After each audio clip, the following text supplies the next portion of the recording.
Hello' কি খবৰ সকলোৰে মই এটা নতুন এটা ব্লগত আপোনালোকক সকলোকে স্বাগতম জনাইছোঁ। আজি ক'লৈ ওলাইছোঁ, কিয় ওলাইছোঁ, ভিডিঅ'টো আৰম্ভণিৰ পৰা শেষলৈকে চাই থাকক, আপোনালোকে গম পাব সকলো।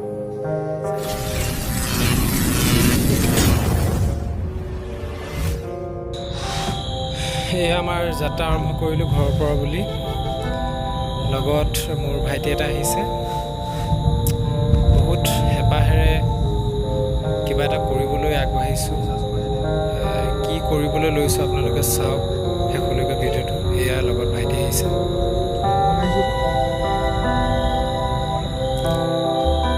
আহি আমি প্ৰায় টাউনৰে পাই গ'লোহি। বহুত আশা এটা আছিলে নিজস্বভাৱে কিবা এটা কৰাৰ, আৰু কি কৰিবলৈ লৈছোঁ আপোনালোকে ভিডিঅ'টো প্ৰথমৰ পৰা শেষলৈকে চাওক। স্কিপ নকৰিব, ভিডিঅ'টো শেষলৈকে চাই যাওক। কি হৈছে সকলোবোৰ ভিডিঅ'টো চাই গম পাই যাব আপোনালোকে। আহি প্ৰায় মই কলেজৰ ওচৰত পালোহি। এয়া হৈছে মৰিধল কলেজ। মই ইয়াতে ডিগ্ৰীটো কমপ্লিট কৰিছিলোঁ। চাওক আপোনালোকে পৰিৱেশটো। কলেজখন দেখিলে মানে বহুত স্মৃতি মনত পৰি যায়। বহুত ভাল লাগে কলেজখন দেখিলে। যেতিয়া পাৰ হৈ যাওঁ এনেই বহুত এটা মনত বুজাব নোৱাৰা আনন্দ লাগে।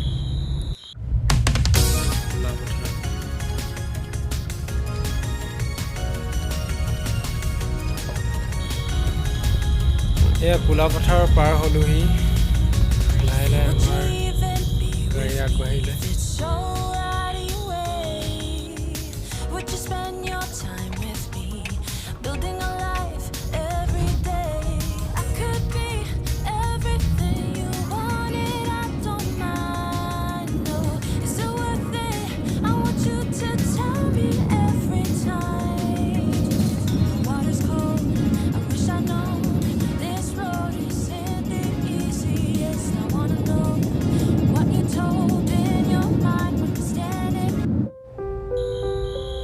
বগীবিল ব্ৰিজ পাই গ'লোহি। চেকপোষ্ট পাৰ হ'লোঁ আমি। এইডোখৰ পৰিৱেশটো চাই মোৰ ইমান ভাল লাগে। চাওক আপোনালোকে।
বগীবিল দলঙৰ ওপৰত ৰখি ব্ৰহ্মপুত্ৰ নদীৰ এই নয়নাভিৰাম দৃশ্য আমি উপভোগ কৰিলোঁ। অলপ চাই ফটো চটো মাৰি আমাৰ যাত্ৰা আকৌ আৰম্ভ কৰিলোঁ।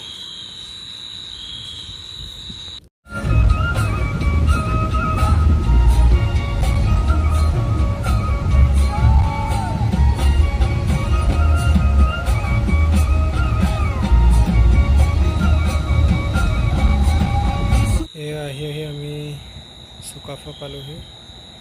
চুকাফা তিনিআলি পাই গ'লোহি। ডিব্ৰুগড়লৈ কিয় আহিছিলোঁ আপোনালোকক সকলোকে কোৱা নহ'ল কথাটো। আপোনালোকক ছাৰপ্ৰাইজ দিম বুলি ভাবিছিলোঁ। কথাটো হ'ল এই যে মোৰ সৰুৰ পৰা এটা গান কৰাৰ হেঁপাহ আছিলে। নিজৰ এটা এলবাম কৰাৰ, নিজে এটা গান কৰাৰ বহুত হেঁপাহ আছিলে।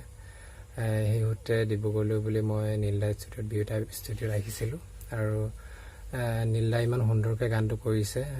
প্ৰথমতে সেইখিনি আপোনালোকক হয়তো দেখুৱাবলৈ নহ'ল মোৰ টাইম, ডাবিং দি থাকোঁতে গানটো।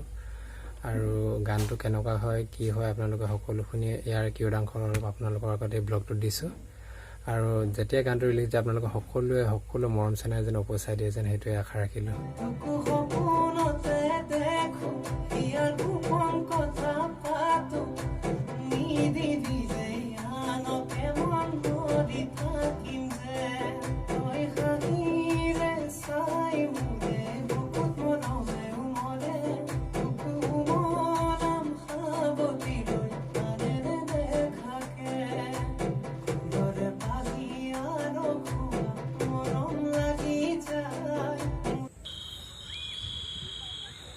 ৰেকৰ্ডিং কৰি মেলি প্ৰায় আমি 6টাই বাজিলে। 6টামান বজাত আমি ওলাই আহিলোঁ। আগৰ ডোখৰত ৰেকৰ্ডিং কৰাত মানে মোবাইলটো বহুত প্ৰব্লেম হয়, সেইকাৰণে পৰা ভিডিঅ' ৰেকৰ্ডিং কৰা নহ'ল। আৰু আন্ধাৰ হ'লগৈ, গানটো কি হ'ব নহ'ব ভাবি মেলি আন্ধাৰ হ'লগৈ আৰু তেতিয়া ওলাই আহিছোঁ আমি প্ৰায় 6টামান বজাত। 3 ঘণ্টামান ষ্টুডিঅ'ৰ ভিতৰতে থাকিলোঁ। আকৌ আমাৰ যাত্ৰা আৰম্ভ হ'ল।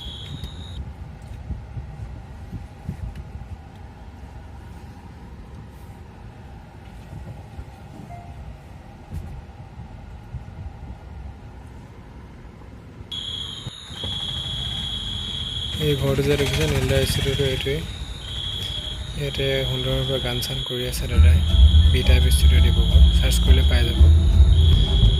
আহিলোঁ মানে সেয়া ডিব্ৰুগড় ইউনিভাৰ্চিটি পালোঁহি আমি আহি, টোল গেট ডিব্ৰুগড় ইউনিভাৰ্চিটি। সেয়া চাওক ইউনিভাৰ্চিটি। মনত হেঁপাহ এটা আছিলে ইউনিভাৰ্চিটি পঢ়িবলৈ, কিন্তু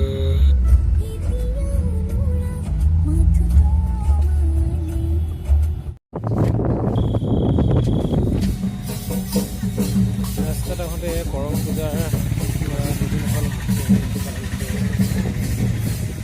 পূজাৰ কিবা হৈছে নেকি? প্ৰথমতে আমি এক্সিডেণ্ট বুলিয়ে ভাবিছোঁ। কৰম পূজাৰ কিবা নীতি নিয়ম কৰিছে, আমি কিবা কৰম পূজাকে চাই মেলি আৰম্ভ কৰিলোঁ আমাৰ যাত্ৰা।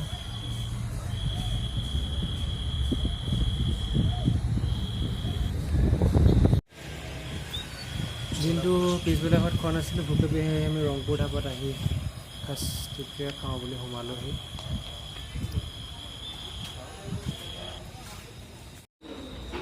দিনটো ভাগৰি জুগৰি আহি ৰংপুৰ ধাবাত সোমালোঁ ভাত খাবলৈ।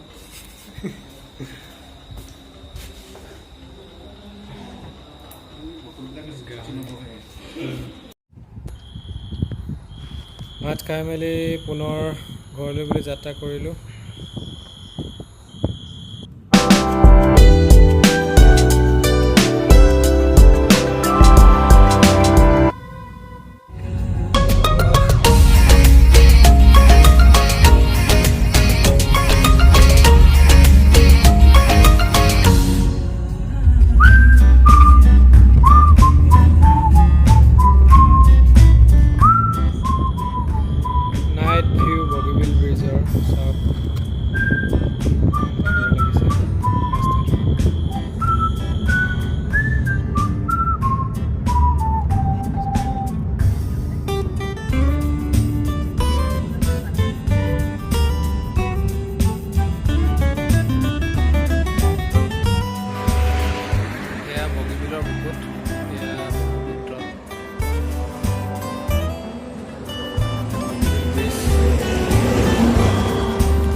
বেলেগ বগীবিলৰ আৰু লাইটবিলাক মাজে মাজে বেয়া হৈছে কিছুমান,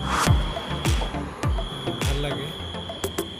ঠিক আছে, ঠাণ্ডা ঠাণ্ডা বতাহ থাকে, জুই পেলাই গ'ল। অৱশেষত আপোনালোকে সকলোৱে মোৰ আহিবলগীয়া নতুন গানটোক মৰম চেনেহ দিব বুলি আশা ৰাখিলোঁ। সকলোৱে চাব, শ্বেয়াৰ কৰিব আৰু এটা নতুন ব্লগত লগ পোৱাৰ প্ৰতিশ্ৰুতি আজিলৈ ইমানতে সামৰিলোঁ।